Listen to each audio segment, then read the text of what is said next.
Afternoon all.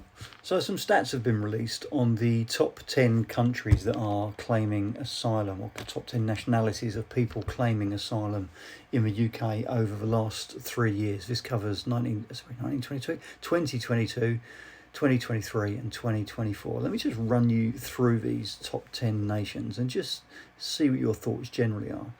So rising to the top of the charts this year, 2024, with a massive leap from 2022 is Pakistan.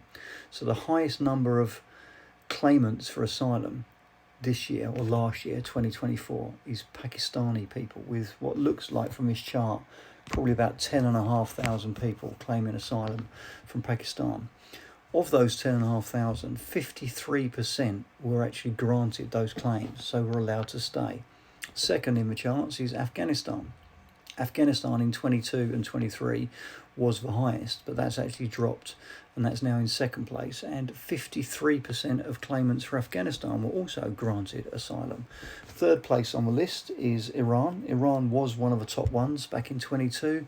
That's dropped to third place in 2024, but 64% of claimants from Iran are granted asylum in the UK. You then have Bangladesh. Bangladesh, obviously the neighbour of Pakistan. Bangladesh is now fourth in the charts and rising pretty quickly, actually. But that's only 19% of claimants from Bangladesh are granted asylum. So clearly the people in charge don't really believe the people from Bangladesh. In fifth place, pretty consistent, has been Syria. Syria was one of the higher ones in 22, dropped a bit in 23, and it's back on the up a little bit. Syria, 98% of people from Syria are granted asylum. That means they think that only 2 in every 100 are trying to put the wool over people's eyes. 98%. That's a big number. Then we have India. Why are people coming from India? We have hundreds of thousands coming from India on work visas and work permits. And that's reflected in the fact that although they're sixth in the chart, sixth in the chart, only 1% of asylum applications are granted from India. Then you've got Vietnam. Vietnam has taken off in recent years. It was very low in numbers back in 22, probably more than doubled in 23, and has more than doubled again for 24. So there's loads of Vietnamese coming, and 25% of those get granted asylum in the UK. You've then got Eritrea. Eritrea has been consistently on the rise. 23 was a bit higher in 22, and 24 is higher again. 87% of people from Eritrea are granted asylum. Why? Don't know. After Eritrea, you've got Sudan, the Sudanese. Again, slight increase between 22 to 23, much bigger increase up to 24, so those numbers on the rise. And again, a bit like Syria, 98% of people from Sudan are granted asylum in the UK. 98%, that's a huge number. And then bringing up the rear, you've got Iraq. Iraq is actually declining, so you had big numbers back in 22, smaller numbers in 23, and smaller again in 24. And 32% of people from Iraq are granted asylum. So we're constantly told that a lot of these people are educated people, doctors, lawyers, architects, people that are going to add to our economy. But if you just go through that list, tell me how many people you think fleeing from those countries genuinely will be adding to our country and taking up gainful employment. If you are a doctor, a lawyer, a tax specialist, an accountant, anything like that in Pakistan, why would you be fleeing the country? Afghanistan, totally get that. I understand they've been at war very recently, so I understand why people want to leave. But look at their population. How many of those people coming here are going to be sort of professional people working in good jobs? Probably very few.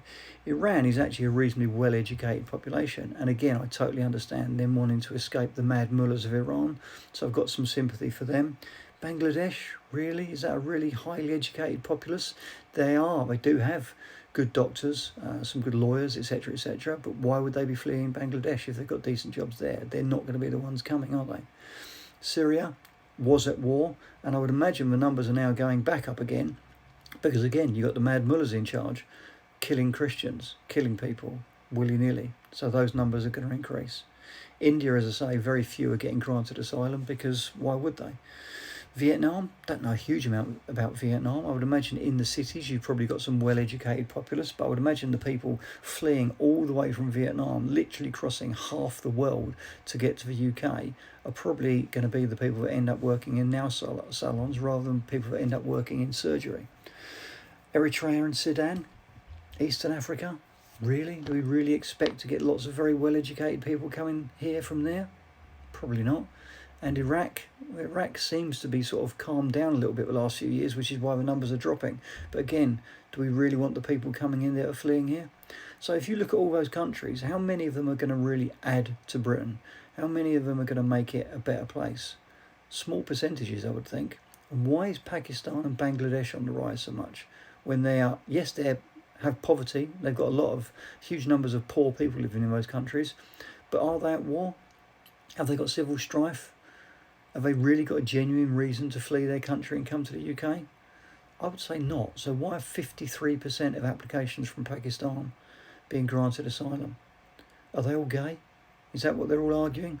Are they all religiously being persecuted? Is that what they're all arguing? Or are they pulling the wool over our eyes? Anyway, that's the top 10. Let me know your thoughts on those countries. Let me know whether you think Pakistan, Afghanistan, Iraq, Bangladesh, Syria, India, Vietnam, Eritrea, Sudan and Iraq are going to add hugely to the quality of this country. Let me know your thoughts.